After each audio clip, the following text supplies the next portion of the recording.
Ever wanted to go full John Wick?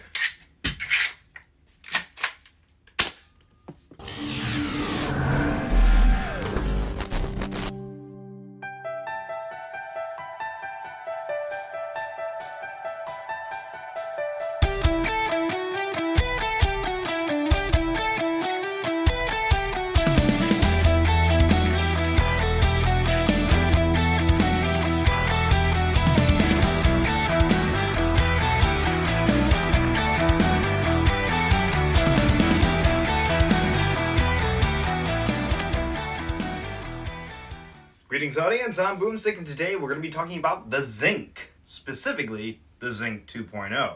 The Zinc is a 3D printed top prime springer with proprietary mags that fire half darts, and it's fed through the grip. The Zinc was designed by 118 Design, and I will make sure to have links down to the hardware kits and to the files. First, let's talk about the printing.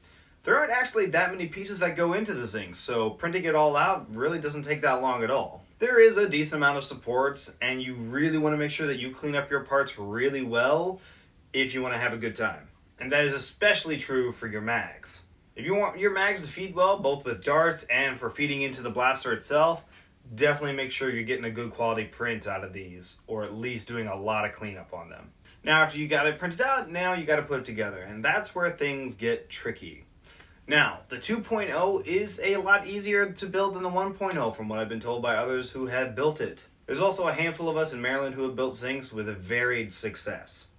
So when you go into this build, don't expect it to be a simple slap together like you would for like a Lynx or a Caliburn. This one's going to take some work. One of the issues of most of the people in my circles that I've talked to, they've had issues with the mags not staying in. I was able to sand mine well enough to where the catch on the mag release and the mags actually locked together pretty well, but that is a problem to be on the lookout for. The slide on my Zinc could definitely be a lot smoother. One of the players in my local games does have a very smooth slide on his Zinc, and that's just going to take me work on sanding and lubrication and all that fun stuff. But yeah, it's the Zinc takes work. Let's put it that way. Now let's talk about comfort. Now as you can see, it's very gun-like, and one of the pros of it being gun-like is the fact that it's comfortable. Blasters that look more like actual guns tend to be more comfortable because guns are meant to be comfortable to hold. So it kind of makes sense. And we'll talk more about the looks at the end of the video. But as far as the grip goes, it's perfect. The only comfort issue I've had is with the top prime. Tends to tear up my hands a little bit because it's a little smooth and then it runs into all these edges here. So I almost want to put on some grip tape up top and on the side so I can get a better grip, or throw on some gloves because it's not comfortable to have it wearing on your hands running over all these ridges. But I think that's enough gabbing. Let's take a walk, shall we? One thing I've learned is that the Zinc likes to grab long sleeves, which is only an issue during the colder season, but it's something to be aware of. The Zinc has a very solid design. Like, this thing is built like a brick. It feeds darts very well, and I've yet to have a dart jam while trying to prime the blaster. Most of my shots are hitting between 75 and 90 feet, with a few shots going past 100 feet. There's also a very nice safety feature where it'll catch the pusher if there's no darts in the mag, keeping you from dry firing. There's a small spring on the inside of the Zinc that forcibly ejects the mags when you push the mag release, which is incredibly fun. The mag release is okay, but my finger tends to rest in that exact position, so I have had instances where I've accidentally pressed the mag release when I didn't mean to. The Zinc is fairly accurate at 75 feet, despite the bit of wind I was dealing with.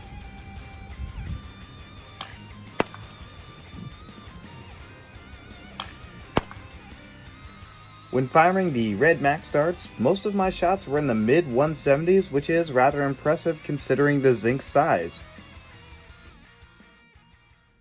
Now for my final thoughts on the Zinc. First, let's start with the pros. It's an incredibly compact powerhouse. This blaster is amazing on the field, and with how small it is, you're able to round corners very easily and get some very nice shots on other players.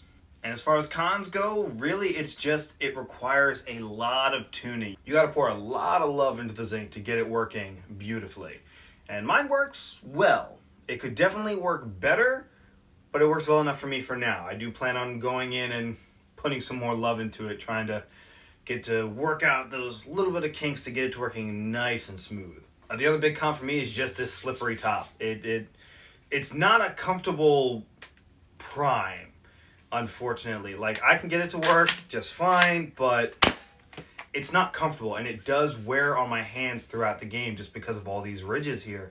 It would have been nice if there could have been like a ledge or something right about here to help put your hand on, but that slippery top is not comfortable, and then these ridges just make it worse because it cuts up my hand. But if you put in the love, you'll have an amazing pistol primary. I don't think it makes a good sidearm though. Much like the Venturi and the other high-powered pistols, I think they're more meant to be a primary class pistol, not a sidearm to your other blaster. Now, you could run this as a second primary. Like, I really want to run this along with my proton pack for long range and then full auto close range.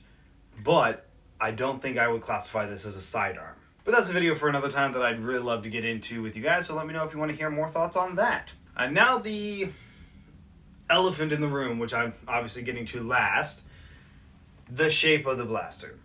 It is very, very, very, very gun looking. And obviously you can tell by mine, I don't have that orange chip, which honestly I probably should. However, I only plan on running this on private fields or areas like that because it's very aggressive. This is definitely one of the most aggressive looking blasters I've ever built. So be smart. If you're going to build a Zinc, please don't do anything stupid and ruin it for the rest of the hobby. It is a good blaster, and I would hate to see someone ruin it for the rest of us. So just be smart, be careful, don't be stupid.